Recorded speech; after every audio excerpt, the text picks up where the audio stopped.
शुक्रवार को संविधान की 75वीं वर्षगांठ के मौके पर लोकसभा में संविधान पर चर्चा। और ऐसे मौके पर गांधी परिवार के एक ऐसे सदस्य को अपनी बात रखनी थी पार्टी की तरफ से संविधान को लेकर के, जिस पर सबकी निगाहें पर थी। और वो सदस्य थी प्रियंका गांधी। प्रियंका गांधी पहली बार सदन में बोल रही थी, इसलिए सबको उम्मीद थी कि वो जमकर बीजेपी पर, सत्ता पक्ष पर बरसेंगी। हुआ कुछ ऐसा भी। राजनाथ सिंह के बोलने के बाद प्रियंका ने उनका जवाब देते हुए महिलाओं की बात की। महिलाओं के साथ साथ प्रधानमंत्री नरेंद्र मोदी पर भी बरसी। उन्हें एक ऐसा राजा बताया जो जनता के बीच जाता नहीं बल्कि डर पैदा करता है। वहीं प्रियंका गांधी ने संभल की बात की, मणिपुर की बात की, उन्नाव में हुए बलात्कार की बात की।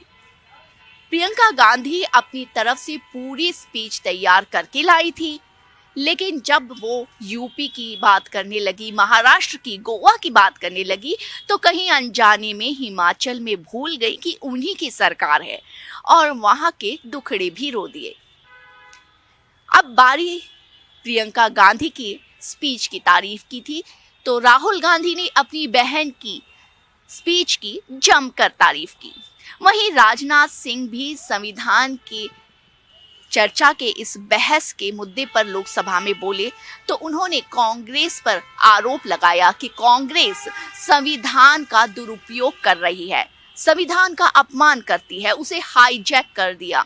वहीं राजनाथ सिंह ने वो वक्त भी गिना दिया जब कांग्रेस की सरकार के प्रधानमंत्री रहे और कितनी बार उन्होंने संविधान में संशोधन किया, और वो संशोधन जो देश के हित में नहीं था।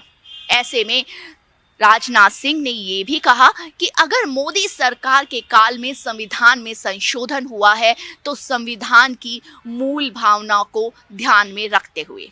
अब देखना ये है कि शनिवार को संविधान की इस चर्चा पर प्रधानमंत्री नरेंद्र मोदी जब जवाब देंगे तो वो विपक्ष पे कितना भारी पड़ेंगे।